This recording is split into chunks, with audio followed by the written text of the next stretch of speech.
Everybody wants to know what I would do if I didn't win. I guess we'll never know.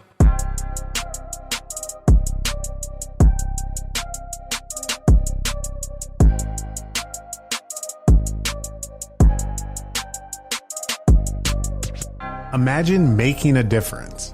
No, imagine being the difference. The difference between I can't and I can, or I won't and I will. The reason someone chooses to wake up and strive for greatness. In life, it can feel like everything is working against you. Let's defy all odds and break generational curses. This is Overstepping Poverty with Daquan and Zacchaeus. Welcome back to Overstepping Poverty, the podcast that provides you with tips, tricks, and hacks in overstepping poverty. My name is Daquan Brooks, and I'm here with my co-host Zacchaeus Shaw. How you doing, Zacchaeus? I'm doing great today, my man. You know, it's kind of tough here in South Dakota. We're just now getting what it tastes to feel like a little bit like fall, which is actually kind of nice, but it's been a little chilly. Also, at the same time, was able to spend a bunch of time this weekend with good people, good friends, family. So definitely, you know, rejuvenates the soul when you can celebrate people you love and care about. So yeah, happy to be here today with another special guest, and you, of course. How are you doing? I'm doing great, man. Like you said, just to be able to have a weekend where you can get out and spend time with family, friends, especially the friends part. There's one thing about life, and it gets tough sometimes to make time for other individuals outside of your immediate family that you're living with, you know. Right. It gets busy. So when you can get a full group like that together and you guys can kind of vibe together and you guys can have a great time, that's just something that you just hold on to. It's a memory that'll last forever. For sure. On that. But other than that, you know, like you said, weather and stuff, it's not good. It's getting cold. It's getting cold. So it's time for those jackets and whatnot. So, and here shortly, you know, I just want to throw in a plug there, especially for our new website that's been up and running for the last few weeks, oversteppingpoverty.com. As you know, with the weather, as it starts to get cold, you need to bundle up. So we'll have some jackets on there, some stocking caps, beanies. So definitely go there. Check it out. And get your apparel. So, but let's go ahead and get into this interview. We have a very special guest that I'd like you to bring in. So yes, let's get to it. Like you said, we have a very special guest, somebody that is not from Sioux Falls, but by the actions and the things he's starting, building, and a part of, shows that he obviously cares a lot about our community and wants to make our community a better place. He's the director of South Dakota African American History Museum. He's the vice president of the NAACP, co-owner of the delicious Swamp Daddies here in Sioux Falls, and the list goes on. Co-owner of the Hub down at the Hub SD, which is a big, awesome place for people that look like us to have a resource and be able to build, and president of Juneteenth here in Sioux Falls as well. So, Julian, I feel like you almost got out of breath. I know, did. those accolades, you know what I'm saying? There's still more. JCB Consulting as well. Yes. So Julian Beaudion. Welcome. Appreciate it, man. Thank you for Absolutely. coming on the show, man. How are you? I'm good, man. Y'all did an amazing job with the plug on the hoodies, man. I'm gonna need me a hoodie. For sure. Appreciate that. I'm a hoodie guy. Like, you know, I Right. don't wear a lot of jackets, but you can catch me in the wintertime with a hoodie every day. Yep. Facts. That's my favorite part about the fall, is busting out those hoodies. I'm not even gonna lie, get nice and comfortable. You don't have to look, you know, it's just easy to put it on and get going. Yeah, for sure. Yeah. Now y'all got to come out with some colors though. That Right. is true. Like the Right color- now we the have color the scheme's comfort important. colors right now. Okay. Yeah. Those comfort colors. So Comfort colors. we're starting to move into there. So that's definitely heard on that. So, but yeah, For no, sure. we're definitely that's the move. That's the next All right. move. You just let me know. I'll be the first one. All right, sure. perfect. So let's go ahead and get into this here, though. As we mentioned already, we're here at Swamp Daddies. Yes. There's one special thing that I love about our community, and that's when we do have them on the podcast, they are able to let us come into their place of business, and they're able to ask, you know, open up and really feel comfortable in the spot that they're in. Sure. So actually, I know I'm kind of getting into that Swamp Daddies, but I want to actually throw this way back. I want to know exactly, you know, how you grew up, how you got to where you are today. Yeah. So we are originally from Louisiana, a small town called Alexandria, Louisiana. As a matter of fact, so y'all were talking about the weekend, you know, vibing with friends. We were at the same function this weekend, man. Yep. celebrating another year of one of our friends' birthday. He was 30 years old. 30. Yeah. And so his father actually is also from Alexandria, Louisiana. Yeah, I was going to say that. That's how we kind of got connected with his family and our family. So we kind of go way back from there. Okay. But from the city that we were raised in, man, we're lucky to get out. You know, you're lucky to make it to 30. It's kind of one of those deals. So to see him actually move up here and be prosperous in the things that he's doing, as well as like our family, the whole thing, man, like the whole thing. Again, you can't find people that celebrate each other the way we did this weekend. And so it was great. So I know that's not the answer to your question, but I just had to say that because it was a marvelous weekend for me. Yes. So with that said, again, I'm from Alexandria, Louisiana. Man, grew up, we call it the hood, grew up in the hood a little bit. I tried to remove the hood element from me. You know what I mean? So obviously the name of the podcast is Overstepping Poverty, and just growing up around those who are actually impoverished, not just the mindset, but physically impoverished, whether it have to do with addiction, finances, relationships, whatever it had to do with. Everyone in that community was impoverished in some kind of way. So for me, man, just trying to make it out, trying to build mental stability to be able to step into a place into my life to where I didn't have to deal with that crap. That was on my mind at an early age. So, through high school, that consistently stayed on my mind. Eventually I went to Louisiana Tech, majored in biology, didn't use my degree, not one bit. Right. didn't use that background at all, man. Spent a lot of money. Right. But then I went on to become a state trooper here in South Dakota. And so I served as a trooper for 13 years. And throughout the 13 years, there's a lot of things within the community that I became really passionate about. One thing that I've always been passionate about, even going back to my days in high school, was black folks. Just loving my people, loving what we stand for, loving everything about our culture, the good and the bad, and really trying to take everything that we do and everything that we say to the next level to elevate the culture and to elevate the people. Right. And so within the 13 years of me having, I guess you want to say, a community partnership, because I don't really call it a career. It's a community partnership. If you're in law enforcement, you are also a part of the community. So you have to develop some type of partnership with the people that you're serving. So for me, during the 13 years of my community partnership with the state of South Dakota, I also started to really dive into a lot of nonprofits in the area. And that's kind of the things that you were reading off. That's how I got to where I am right now. Is just because I just wanted to be involved. And being involved then in turn to being successful at my involvement, and from being successful at my involvement, people were asking me, hey, to lead certain projects or lead certain organizations. And so that's where I am today. I love it. I love it. I want to just take it back just a little bit there. Now, you said that you kind of grew up in the hood is what you call it. Yep. You didn't mention, I guess, as far as like family, was it a single parent household? Any sisters, brothers? Yeah, man. So I got a lot of siblings, five brothers, one sister. So my mom had one daughter and two other sons. My youngest brother was 16 years old when I was born. So I know my mom didn't like to say this, but I was the mistake of the family. I'm sure 16 years later when she got pregnant, somebody said, oops. I'm sure that happened. But I'm the youngest of all of my siblings. My dad and my mom were never married. As a matter of fact, my dad was married in another relationship. And so, some things happened there to where I was really the product of an affair, unfortunately. Right. And I say unfortunately because an affair should never happen. But with that said, I also still had an incredible father. Absolutely. I had an incredible father, incredible mother.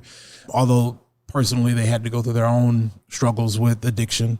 Individually, they had to go through their own struggles with, two different types of addiction. And just seeing that up close and personal, along with seeing, some of my siblings also struggle and battle with addiction as well. And if they weren't battling with addiction, they were battling with some form of incarceration. And so again, like all of that, man, just, it was some form of impoverishment surrounding me everywhere I looked. But part of my mindset always leaned on the strongest support system in the black community, which is a black woman. And I was raised by my mom, but also I was raised with my sister. I was raised with my grandmother. I have a lot of aunts and cousins who we call aunts. Man, listen, when I say I wouldn't be here without them. I really wouldn't be sitting before you without the strong black women in my family. Absolutely. And I love that you give those, what I call it is kudos, especially to other individuals that kind of lift you up and empower you to continue to stay strong and move forward.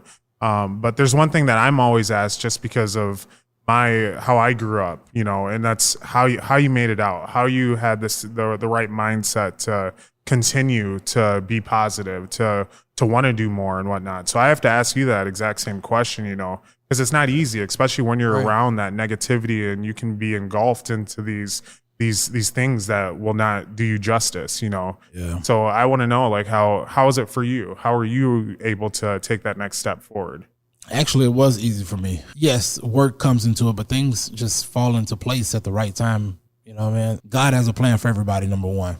And I just stepped into the light in which God provided for me. Just stepped into the path that was being directed for me. Yep. Now, with that said, though, again, it didn't come without work, but it also didn't come without me just, again, having the mindset of I did not want to be like the next person, the person next to me. No shade to my brothers, but I didn't want to be like my brothers. I wanted to be better. You know what I mean? I saw the pain that my brothers caused my mom and my grandmother. I didn't want to cause that pain, right? Right. I saw the pain that sometimes my mom and my dad caused me. I didn't want to cause that pain for my kids. I saw what my mom and my dad had together, and I didn't want to do that to my future spouse. So it was just me saying, how can I be a better me? And starting off with being a better me, and turned very quickly into how can my community be better. And again, I think that shows in the work that I'm doing right now. Absolutely. Yeah. Absolutely. Yeah. No, I like that. And I agree, because it's interesting, because there's so many people that can go through the same environments, the same situations, but ultimately a lot of times it is up to that individual to be fed up with what's been going on in the family and take that step to just want better. Because just like you were saying, the pain that your siblings may have caused on your mother is something you were able to see because you were born so much later. You were able to see, at a different stage of life where they were at, and kind of learn from that. So I think that's really cool and important that we learn from those around us. We don't have to go through the hard things if we can learn from those that are unfortunately taking those paths that we don't always want to take. I want to get into a little bit about, leading that youth to law enforcement. Obviously, that's something that is important for our community, to have positive law enforcement. It's important for us to have a good relationship with our law enforcement. For you, what brought you to law enforcement? I really never wanted to be a cop a day in my life. Right. Mm-hmm. Yeah. Never wanted to be in law enforcement, man. So a couple of things happened. First off, again, I'm going to go back to the path that was being directed for me. I wanted to go into the military. Through high school, I was in a JROTC program, and I won several awards there, but one award in particular led me to a path to where I actually earned I can't remember what the name of the scholarship was, but it was a scholarship. It wasn't a scholarship. It was more of an invitation to West Point. Okay. And then I failed my physical because I had asthma. So my dream was really to go into the military, and unfortunately that was removed from me. Right. And then so my backup plan was to go to college. So I came up here in I believe 2006, 2007, and was working at HSBC, which is a call center. It's right off the interstate. And so on Christmas Eve, one day, we were put on lockdown. There was an individual who came into the parking lot. He murdered his wife, and he committed suicide. Wow. And so the first person that came and locked us down was a trooper, but not just any trooper. It was a black trooper. And so this dude, number one, that was the first law enforcement officer that had ever treated me with any amount of respect. Mm-hmm. Now, obviously, the situation was a little bit different. He was coming in, to say, hey, I'm here to protect you, versus a traffic stop, or versus putting you in a different situation, right? Right. But still, he treated me with respect. So that's like that was the first interaction with someone that changed my mind about law enforcement. Secondarily, actually, let me not say that, because my wife's father, my father-in-law, is in law enforcement, has been in law enforcement for years, for 20-something years, right? Yeah. And so he obviously treats me with respect. We have a mutual respect for each other. love the death out of that man. Right. You know? Absolutely. So I'm gonna back up with that, but like in the capacity that was in, right? I've never had to Outside meet of my family. father. Yeah, I've never had to meet my father-in-law on the side of the road. Right. But this individual came in and he reminded me so much of what I wanted to do. I didn't see law enforcement in him. I saw the aspect of the military in him. Now, come to find out, after I became a trooper and became friends with this individual, as a matter of fact, he became a mentor of some sorts. He served in the military. He was a Marine for 13 years. And so, you know, it was obvious to me of what I wanted to do. So the very next day, I actually hopped online and applied, and then I had a 13-year career. Wow. That's crazy. That's inspiring. Yeah. That's kind of like seeing somebody. We've talked about it on the podcast before. Representation is absolutely. important. You know, Yeah. we talked with the mayor, and that was one thing I wish I would have been able to respond back on what he said when I asked about representation at city officials and city board. It's like, I understand you care about everybody. You want everybody to do good, but it is important for that younger kid that looks like us to see somebody in the position that they would like to be in someday. Yeah, man. I mean, specifically, you talk about Sioux Falls and you talk about the middle school kids in Sioux Falls. We're looking at our next workforce being close to 50% of people that look like us, Right. people that Right. have color to their skin. And if they don't have accurate representation, not just in leadership in our cities, but currently in our schools, Right. right? We have to make sure that we have teachers that look like them, down to the janitors that look like that. Their interactions have to be with people who understand where they come from. And then we can talk about leadership and how leadership looks. With that said, though, we have to have courage as a people, as us, to go out and run for office. Right. We have to have the courage within ourselves to do the thing that needs to be done. So it's not all up to people like the mayor to go out and recruit people like us. We just have to have the courage to be able to do it ourselves. Do the thing. Yeah. Right. I completely agree with that. There's one thing I want to actually hit on, especially with you being in law enforcement. Over the past, many years, there's been kind of a negative aspect, a negative look onto law enforcement just because of the things that we see on TV. We talk about the good apples of law enforcement. We talk about the bad apples of law enforcement. Now, being someone who's black and is in law enforcement, did you see a lot of hatred towards you just because? Because your main thing I've noticed is try and help and support the community. Yeah, you know, for sure. And so then I feel like it had a little conflict of you being in law enforcement and everyone's portraying law enforcement of doing these things to really put down the black community. Absolutely. You know, people should look at law enforcement negatively in some way because of the things that, that we see in the media. Now, it's not just about the media, though. It's the things that we experience in real life. Right. George Floyd was real, right? That wasn't a media revelation. That was real. Right. That was a compilation of the things that we've been telling you have been going on in our community, and you finally saw it. Yeah. Now, with that said, yes, I wearing a uniform, I got it from both ends for sure. I got the fact that I was turning my back against the community because I put the uniform on. And then because of the work that I actually did in the community, I got it from law enforcement people. And I'll go back to George Floyd. I spoke at the George Floyd March. As a matter of fact, I opened up the George Floyd March. And man, that was an out of body experience for me. I've never experienced community support that wide. Yeah. And it was amazing. And that was something that I did not as a law enforcement officer. I did that as myself. And that was kind of the first thing. It was eye opening for me in one sense. And it was actually my first thought of leaving law enforcement was that night. Really? Because after the march, I had to go and I had to defend the city. I had to put the uniform on and defend the city at the mall while individuals were hurting the officers that I had worked with for so many years. And so while I had a mutual respect for both sides, it wasn't shown from the law enforcement perspective.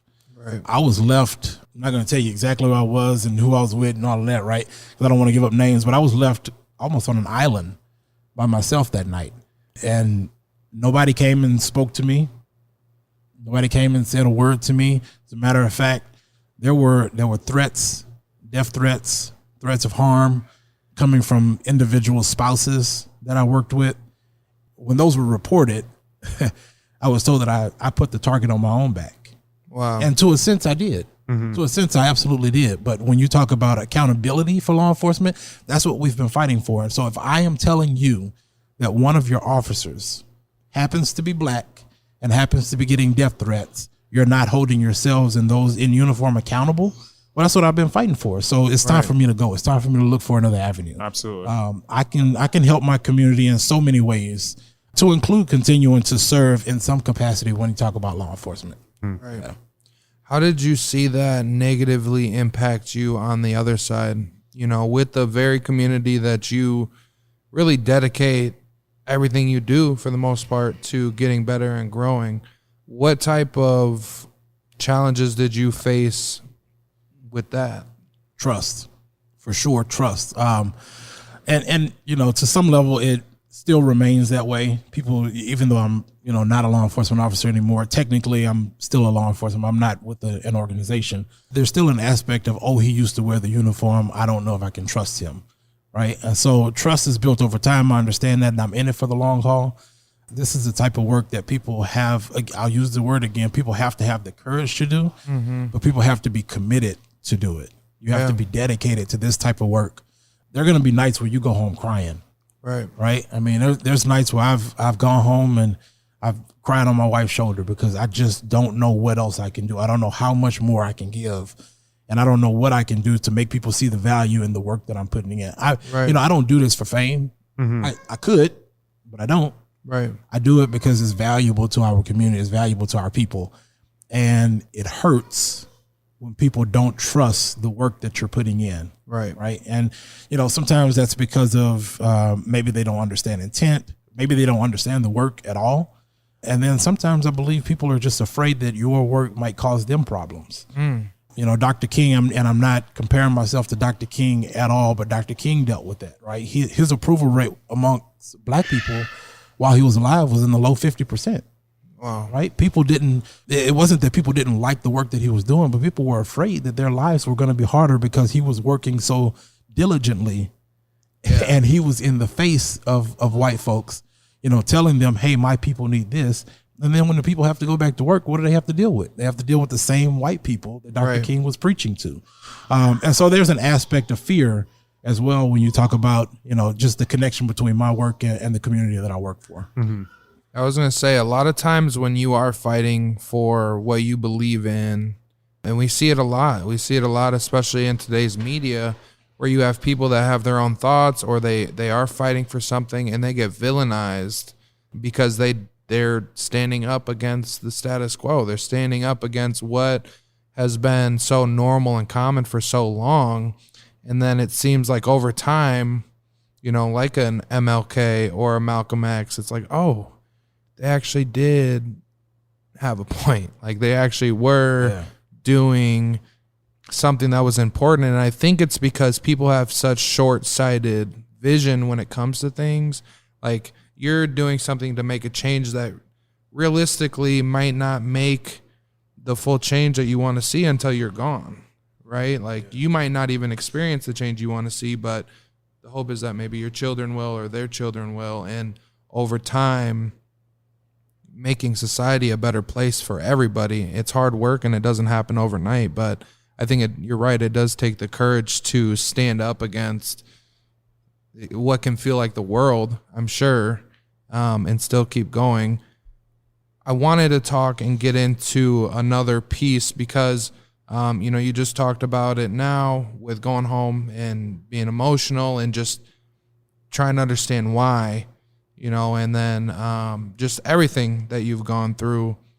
How do you keep your mental health right? Because I know it can feel like a lot when it feels like the world's against you. And we've talked about it a little bit off camera before, to where you've kind of felt like you were just left on an island. You know, how has that been? I don't do a very good job of taking care of myself mentally. I'm trying to be better. You know, one of the things that I've picked up is running. I absolutely hate running, but I love what it does to my mind. Pushes me to the next level. It gives me space to think while I'm running. It gives me time to strategize when I'm in the mode of running. Yeah. Sometimes I just kind of lose myself. The other day, so I try to run. Every time I go out, I try to run at least 3 miles. And the other day I went out and I ran 5.2 miles and didn't even realize it just because I was in my mental zone. Yeah. Right.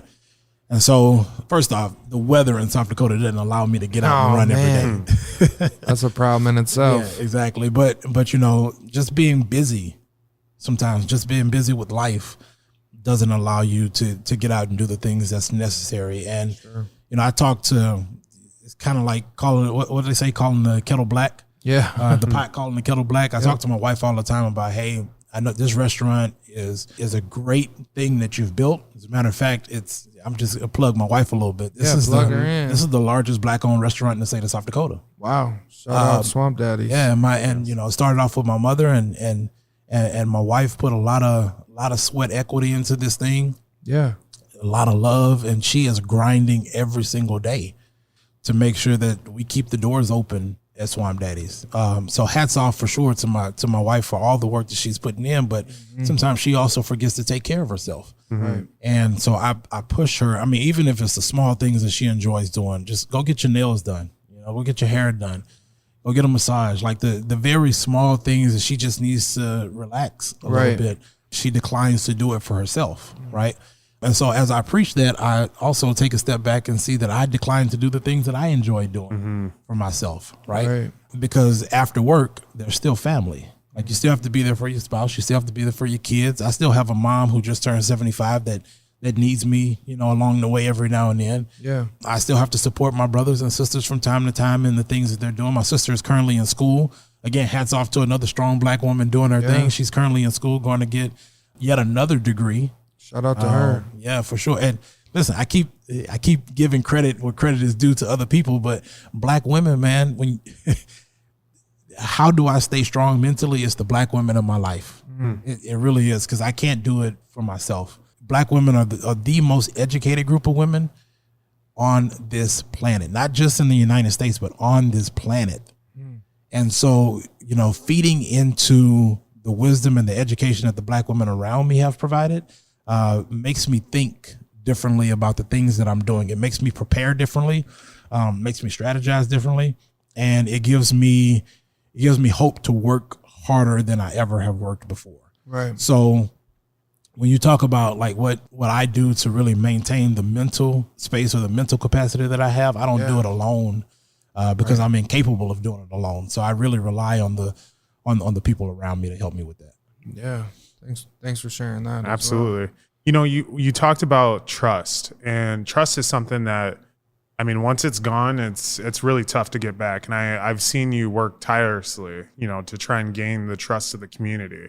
I think the biggest thing that I see on my end is that there's a message out there that I feel like you're trying to portray, that a message that you're trying to send to the community, but people aren't grasping on to that because they don't have that trust yet. Yeah. So my question to you is what is that message? What is that mission that you're trying to do to improve the community? And not just the community, because it seems like, I mean, for you, it's the black community that you're really trying to put on a pedestal and, you know, and raise and move forward. So what is that mission for you? Yeah. So really the message and everything that I do is that we can do it ourselves. We don't have to wait on anybody else. Right. So I ran for city council several years ago. And one of the things amongst my platform, one of the things that I talked about is building your own table. And I'll go back to a message that I heard from Pastor T.D. Jakes. He talked about how God didn't ever give anybody a table. He never gave anybody chairs. But what he did was he gave us the aptitude to build our own tables. Mm-hmm. So why are we waiting for somebody to give it to us when we have the ability to build it ourselves? Right. So in everything that I do, every organization that I participate in, anything that my wife and I create, yes, it has its own separate agenda. But the message behind that is don't wait. Build it yourself. Come take part in this particular community. I don't care where it is. I don't care if it's at Swamp Daddies. I don't care if it's on the corner of the street. Wherever it is, just take part. Engage, because we are building our own table and we're tired of playing by everybody else's rules. Right? This is a game that's been created out here. I mean, if you don't think this is a game, we literally have policies and procedures that tell us how we walk every single day. Why not engage in the change that you want to see? If you don't like walking that way, then engage in the change of walking. Right. Right. And so that's just what we're doing. I mean, we host an event here called The Vibe. And that really is just to provide a space for Black folks to come out and talk and just get things off their chest without having to be looked at differently. Right. You know what I mean? And that's really all it's for. It's for conversation. Point blank, period. It's for conversation, and it's for you to unload mentally if you have to. Right. The hub that my business partner and I created is for Black resources. It's for Black and immigrant and migrant business resources. So, you know, those things are accessible, but sometimes they're not accessible to us. Or sometimes we have issues with trust with other communities so that we cannot access or equally access some of those resources. So we're just bringing it to you, right? We're building our own table. If you see a need, you have to meet the need. And that's just where I am. Absolutely. You would say you would categorize this business as a Black owned business, correct? Oh, absolutely. Absolutely. Sure. And hands down. For sure. And then for the vibe and whatnot, like you said, that's hosted for, I mean, the Black community to come in and of course, raise their voice and talk. Yeah, for sure. The hub South Dakota to raise up the Black community entrepreneurs and whatnot. Absolutely. My question for you is on the flip end of that there, where people see that and then they feel automatically because it's labeled Black owned or, you know, this is for the Black community, they feel like they're not welcome. How do you respond to that for another, you know, ethnic and racial community that wants to come in and be involved, but they don't have the same color skin as we do? I will say this: we've never turned down anybody from participating. We've never turned down anybody from eating in our establishment. Absolutely. So number one, everybody is absolutely welcome. But just because I have to categorize it as Black owned, or just because I have to categorize it as something else, doesn't mean someone else is not included in what we're doing. Mm-hmm. Elevating someone's voice or elevating someone's platform is very intentional, and that comes with the form or with the sense of equity, right? So Dr. King always talked about equality, and then towards the end of his life, he talked about leading his people into a burning house, because equality is not where it was. It was all about equity, right? And so if I'm going to stand on the shoulders of giants such as Dr. King and such as a Malcolm X, then I'm going to also talk about equity, which means that I'm going to build a platform for the people that mean the most to me. Right. Doesn't mean that I love anybody any less. It just means that I love somebody a little bit more. Yeah. Right. So I have a sister that I love, but I love my mom a little bit more. You know what I mean? I have kids, right? But I love my wife a little bit more. Right. So it doesn't mean that I love anybody less. It just means that I have, again, there's nothing for me. There's nothing wrong with using this word. So I'm going to use it again. I know people shy away from it, but there's nothing wrong with having an agenda. Right. Absolutely nothing wrong with having an agenda. And yes, I do have a personal agenda for myself, but I have a community agenda. My community, I feel, needs to set an agenda so that leaders can step into what the community wants. Yeah. And actually follow the agenda set by the community and not by individuals. I think having an agenda is perfectly fine, because listen, the people that are actually leading our community, such as the mayor and such as the city councilman, you think they don't have one? Right. Right. You know, you think they don't have a plan for their lives? You think they don't have a plan for the policies and procedures that they set? Absolutely they do. They wouldn't be in the position that they're in if they didn't. Right. And so it's important for us, number one, to set an agenda as a community, but also it's important not to shy away from the word to have an agenda personally for your family and as an individual as well. Success comes from an agenda. I've never been in an organized meeting that didn't have an agenda set. Right. And so success comes out of agendas, and we have to be able to set one. Absolutely. I like that. I think it is, and I've attended the Vibe. Obviously, we've both eaten here. Great food, great environment for the Vibe, and I will attest that it is for the Black people. It is a Black-owned business, but when we are having those conversations at the Vibe, you have every race, religion, creed in there. So I will attest to that it is something that I think everybody should want to get involved. Yeah. Absolutely. Because it is something to where if whether it's labeled Black business or not, knowing that it is a Black business, knowing that it is a part of the culture, and if you're wanting to be a part of that culture, or if you portray yourself to be a part of that culture, why not throw yourself into that culture and have conversations with people that are from that culture? Because it's very well known that Black people all over the world, I think, have some of the most influence on the way we live our lives every single day. Whether that's the way we cook our food or the way we dress or the way we play basketball or whatever it is, it's something that comes and is oftentimes influenced by Black people. So I think it is a good place to have those conversations and get down to the Vibe when they have it, because that gives you your opportunity to ask the questions that you want to ask and get the answers maybe that you're looking for or maybe not. But either way, you'll be able to have that conversation instead of just, having your own conversation in your head and how that might go. But yeah, I think that that's a good way to look at it. So when it comes to the NAACP, that's another thing that you're involved in as the vice president. What role does the NAACP have? Because I'm not too familiar with it. It's something that is pretty new again to Sioux Falls. I know we've had it in the past, but recently just got started up again here in Sioux Falls. What is their role and how can they help the community? Yeah, so the NAACP has historically been an organization that really presses its members to be engaged in the political process. The goal is to have political power. The goal is to elevate black folks. And I know, we talk about the NAACP being for colored people, but we also have to remember when the NAACP was created, colored meant black. Didn't mean anything else, right? So again, it's one of those things that while everyone is included, while everyone is invited, the fight is really for black folks. It's to elevate black people. So one of the number one priorities, again, is to make sure that black folks have political power within our community. But then number two is to make sure that we maintain a base of allies, a strong base of allies.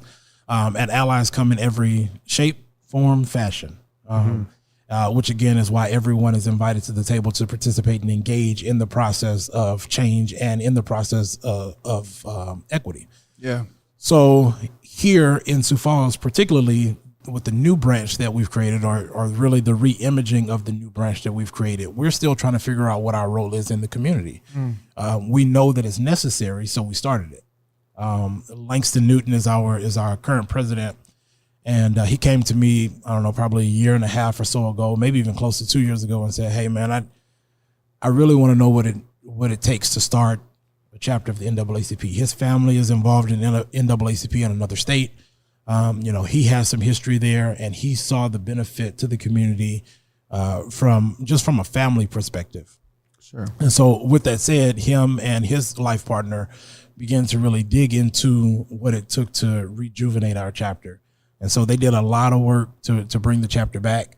And so now we're actually in the strategic planning sessions, or the strategic planning stages, I should say, of our organization to really figure out what this community needs and how we fit into what the community needs. So again, it goes back to what I said before. It's about the community setting the agenda and then the leaders actually following the agenda that's set by someone else versus creating your own thing. Right. And so although we know historically what the NAACP has provided nationally, that hasn't always been the case in South Dakota. So we want to make sure we're making the best impact for the people here locally. Yeah. With that said, though, the fight is continuing because we know that we had an incident at Denny's involving two black men that were refused to be served. We know that out in Pierre, there was an individual at Pierre High School, a young indigenous woman who wore the ran hand over her face, who has now recently been suspended because she was bullied and she had to put up a fight to defend herself. And she was also told, and it's in recording, it's all over social media, she was told by the guidance counselor that she put a target on her back when she was only defending the missing emerged indigenous women from her tribe. She recently had a family member that went missing. Wow. So she was really trying to showcase the things that are going on in her own community. And so that's all we're trying to do. We're fighting the good fight. Battles will come. We'll win some. We'll lose some.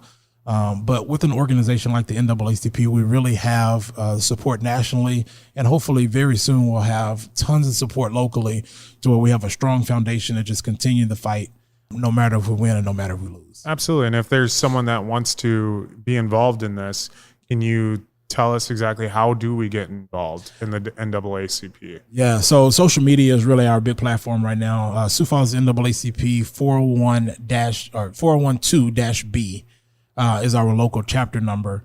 And so you can either look that up on Google or you can go on our social media platforms. There are links there for you to go ahead and sign up to be a member. Memberships are yearly. There are different prices for youth memberships. And so everyone really has the opportunity to get involved. I love it. Awesome. Yeah. And I do want to go to this. I know it's kind of past, but it happened and it happened for you. So Speaking of the Denny, there was a concert at the Denny Sanford Premier Center, and they had as a Try This in a Small Town by Small Town by Jason Aldean. Jason Aldean. Sure. And you were on the news and on the internet kind of talking about that, and I know you got a ton of backlash. Yeah. And at the same time, didn't feel very supported on the back end of that as well. So I want to talk about both of those things. But first, can you kind of help educate our listeners as to why that was even a topic that was talked about, you know, coming from you and the NAACP? Yeah, so for sure. First off, just to give kind of a backdrop of the setting, if you've ever watched the video, so the song is one thing, the video is another thing. So if you ever watched the video, the city that Jason Aldean performed the song in can be considered as a small downtown, or excuse me, a sundown town. I'll go into what a sundown town is here in a minute. But for black folks, it's not safe. He also performed it on the steps of a courthouse that historically had public hangings of black men.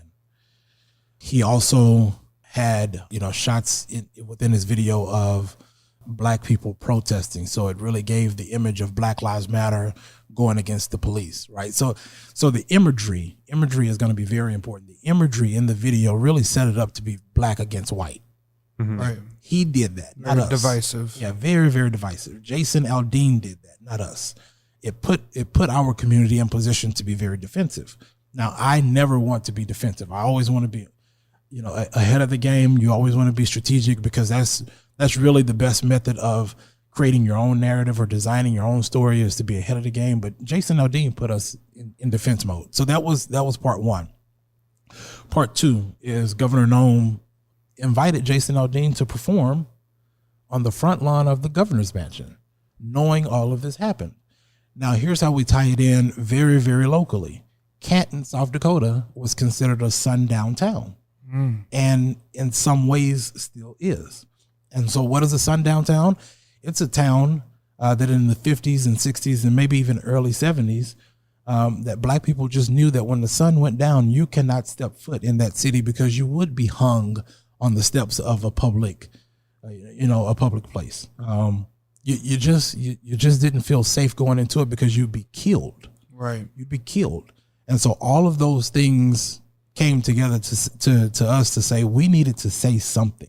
Right. It wasn't much, quite honestly, it wasn't much that we can do. Right. We're the Sioux Falls NAACP. We have only a certain amount of power right now. Now the goal is to build that political power and that political prowess. But right now, we're just rejuvenating our chapter. Yeah. So what can we do? Probably not much. What can we do against, someone like a Kristi Noem? Probably not much, right? She has a national presence. But what we can do, at the very least, is we can say something. Right. Use your voice. We can say something. We can use our voice, because that's the most powerful tool that we have. Whether it's writing a letter, whether it's voting people out, whatever it is, we have to be able to utilize our voice. And I know we hadn't talked about this, or kind of mentioned it, but the same thing goes for the situation at Denny's. When the two black men were refused service, you have not heard one thing from any elected official, to include our mayor. I didn't even know that would happen. Not a single word from them. So who can our community rely on to say something? Us. Right. And so again, if it's just me stepping out, that's one thing. But when it's an organization stepping out, and sometimes I might be the face of it, sometimes our president might be the face, sometimes it might be our secretary. You never know. This particular situation just happened to be me. So when that happens, I do have somewhat of a presence in Sioux Falls, and I understand that it comes with responsibility. White folks didn't agree with it, but it's not their experience.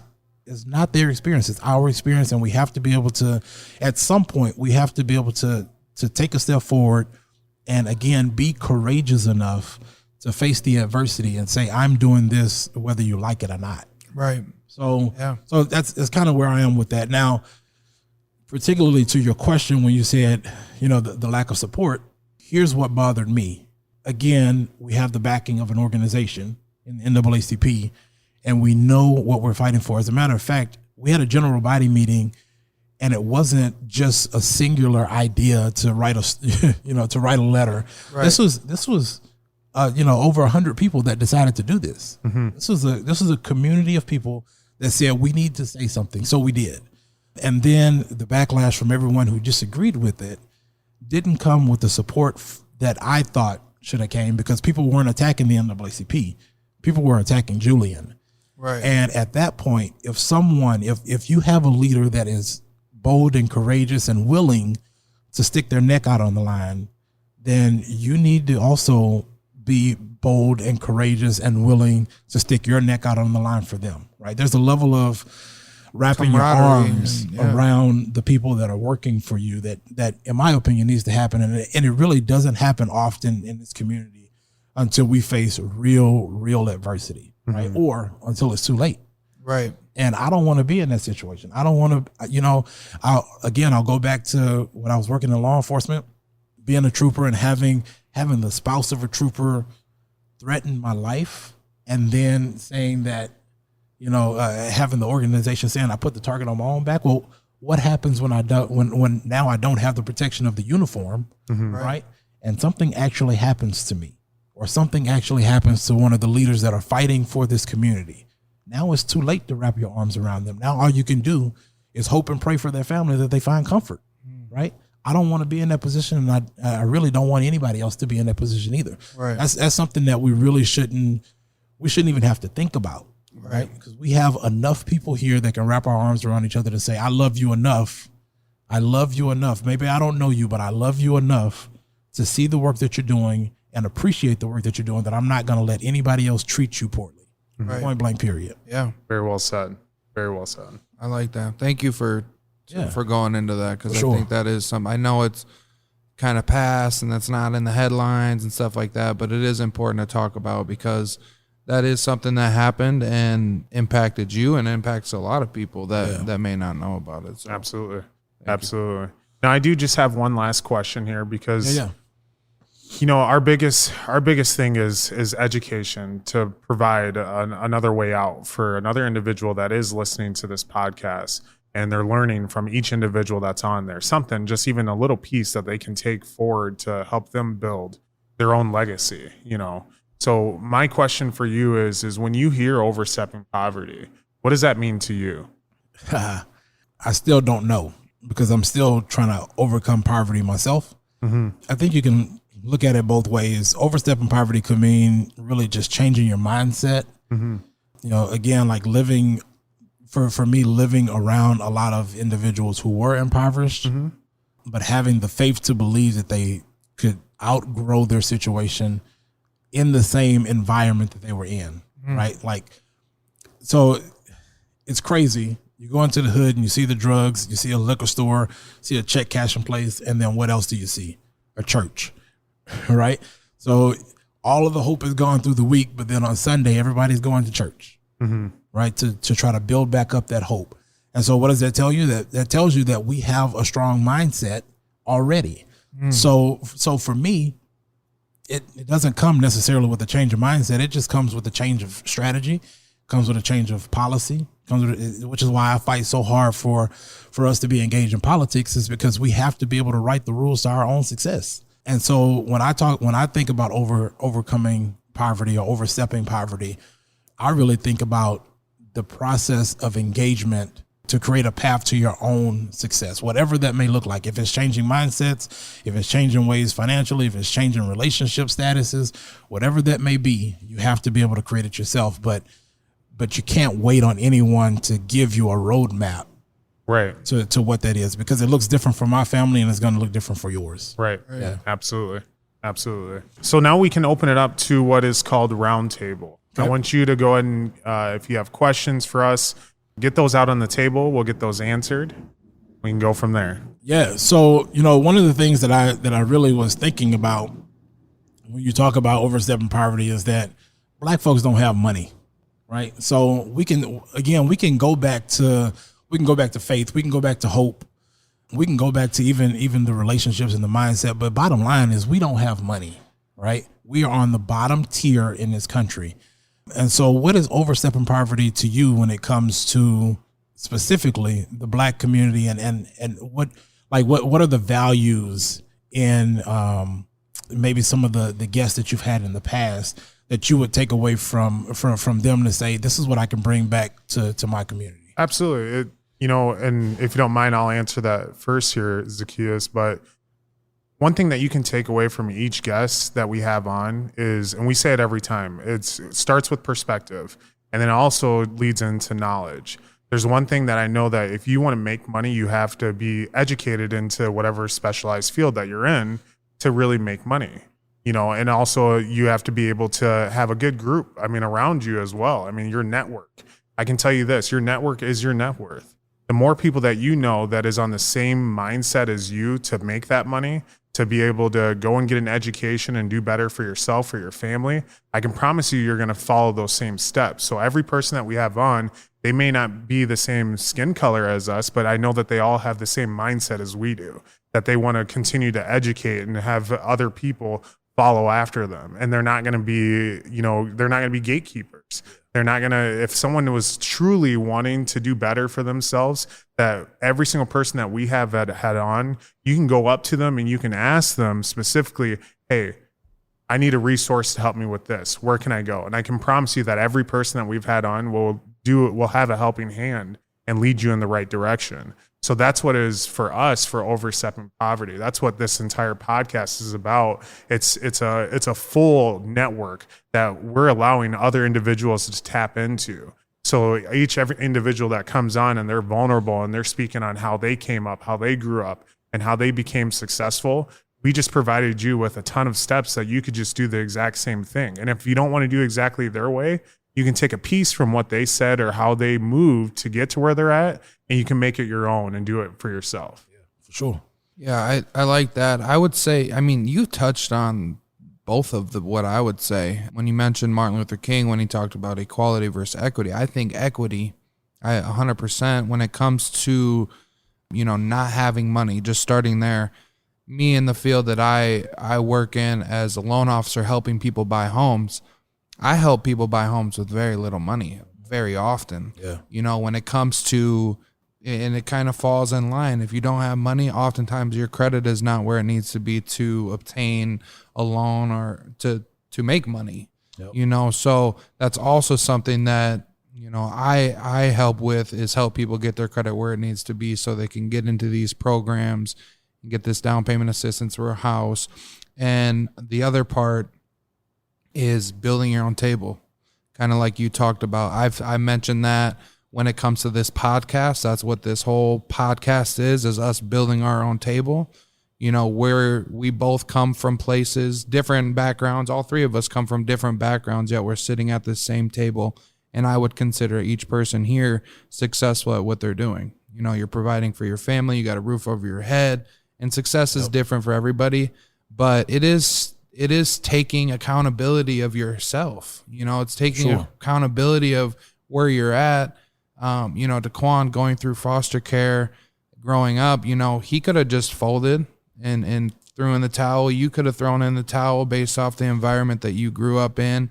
And yeah, I just think that we have to hold ourselves more accountable and stop being victims a lot of times. And, it was a conversation we had at the Vibe actually, where it got a little heated, but the conversation is one set of people aren't allowing another set of people to get to the level of success that they want to be. Yeah. And I looked at that as like, there's no person in this world that's going to stop us from getting to where we want to be. Like, I don't think that there is. And whether you're definitely going to run into roadblocks, you're going to run into the challenges, whether it's policy and procedure or it's your own people holding you back, you're going to run into challenges. But at the end of the day, you get up every single day and you go to work. Yep. Because you're doing it not for yourself. You're doing it for other people. Sure. And same thing for Daquan, same thing for myself. So I think if we take more accountability for where we're at, what we're doing, we can be the change we want to see. And that's a lot of what you've talked about this whole podcast, is being that change. Yeah. Just because you're in that environment doesn't mean you have to be the same product that was produced for so many other people. Be different. Yeah. Be you. So that's all I would say, is use the resources, and there's not enough of them. I would say when I look in mortgage and I talk about the equity stuff, there needs to be more people that are out there that look like me and you. When I was selling life insurance with New York Life Financial Services, I'm the only person of color in the entire building. I look at the wall for all the successful people, they're all white. My mindset is, damn, I want to be on that wall. Yeah. And 2, we have a whole community of people that nobody is tapping into. Nobody is speaking to our people. Yeah. So there's opportunity all over the place for our people to get into jobs such as life insurance or mortgage, which have low barriers of entry. Yeah.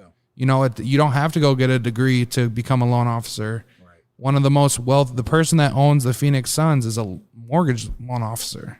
Wow. Dan Gilbert for the Cleveland Cavaliers owns the Cavaliers mortgage, you know? So like all I had to do to get my mortgage license, I did 20 hours of learning. I passed the test and I have my license. Yeah, for sure. You know, and made the most money I've ever made in my life. And that's after getting a college degree. So there's opportunities, but it's education. It's helping our people know that those opportunities are available. Yep. It's a lot of things, but I think at the core, it's starting with ourselves and stop making excuses and envision what you want your life to look like. Yeah, for sure. Listen, people always say money can't buy you happiness. Let me try. let me see. Right. I'll tell you. I'll let you know. I think it can a little bit. All right, this is kind of off topic a little bit, but man, how y'all lose at beer pong?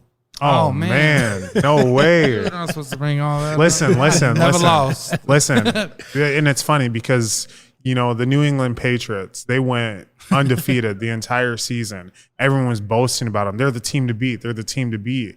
And then they got to the championship and they lost, right? Yeah. And so, you know, we're bringing it back to this here where I watched you watch us continue to win.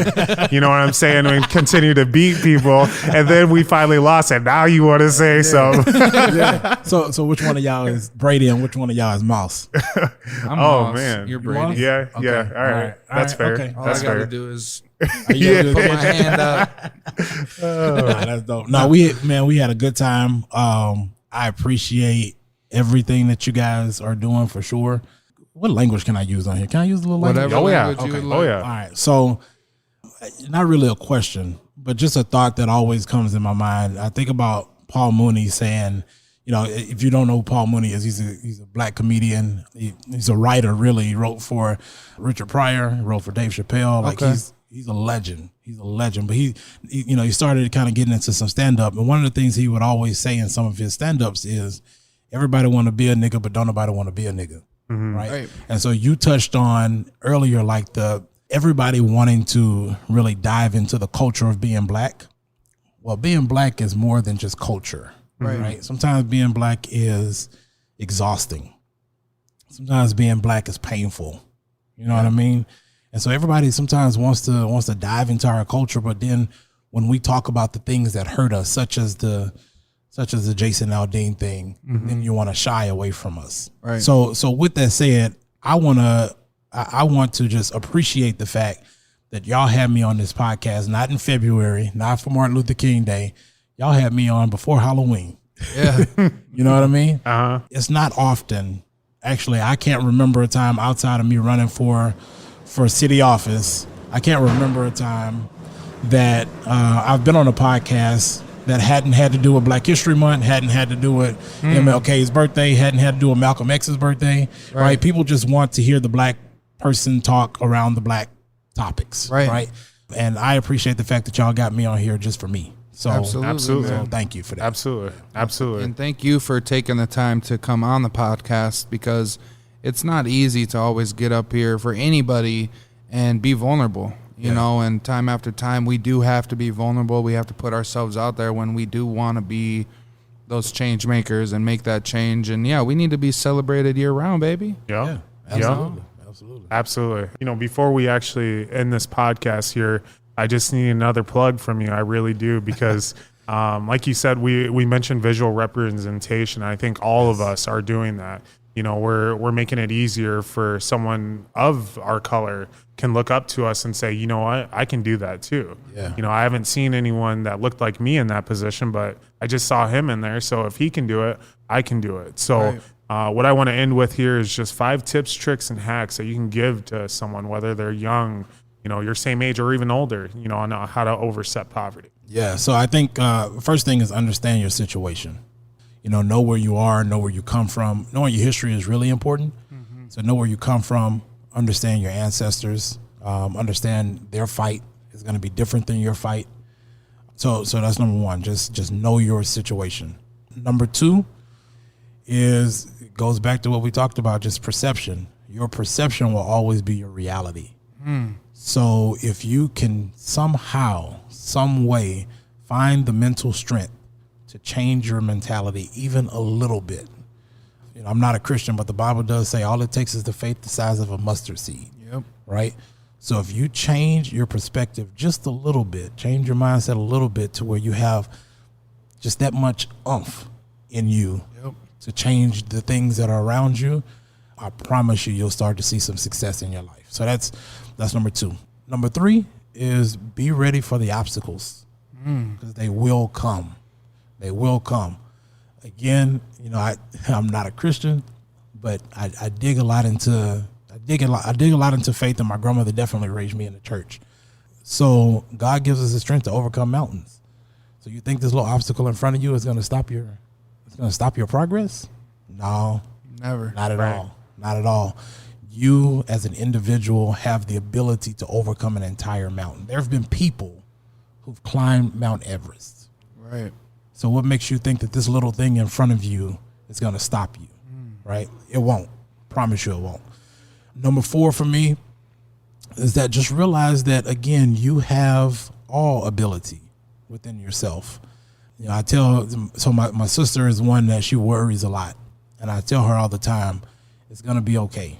Have you ever met something in your life that you haven't gone through and been successful through? Right. Because if you haven't, you wouldn't be here, right? So if you recognize that you've always had the strength, you'll recognize that you always will have the strength. So for me, that's number 4. Number 5 is set an agenda. Set an agenda. Have a plan. Be strategic about your plan. Be strategic about the people you're developing the plan with. Be strategic about the relationship that you're developing. And be intentional. Be very, very intentional about every step that you make within that plan. When you write a strategy for an organization, you talk about goals, but goals have tasks, right? The goal is really the strategy, and then the task is really the intent, right? And so your impact will come from the small intentional efforts that you make to succeed at every goal that you set. So set an agenda. I love it. I love it. Well, thank you again, Julian, for being on our podcast here. I think you gave plenty of tips, tricks, and hacks just for everyone to take away from this, to take that next step, give that same energy, that same mindset and perspective to move forward and do something with your life. So again, this is Overstepping Poverty with Daquan Brooks and Zacchaeus. Yes. Again, thank you. And we'll see you guys next week. Yeah. And last plug, if you haven't been down to Swamp Daddy's, get down here. Yeah. Try out the amazing food and leave a review. Yes. Appreciate it. Thanks for tuning in to another episode of Overstepping Poverty. We hope you found this week's discussion informative and thought-provoking. We know that tackling poverty is a complex issue, but by working together and understanding the root causes, we can make progress towards creating a more equitable society. If you enjoyed this episode, please share it with your friends and family, and don't forget to subscribe to our show. Until next time, let's take the next steps in Overstepping Poverty.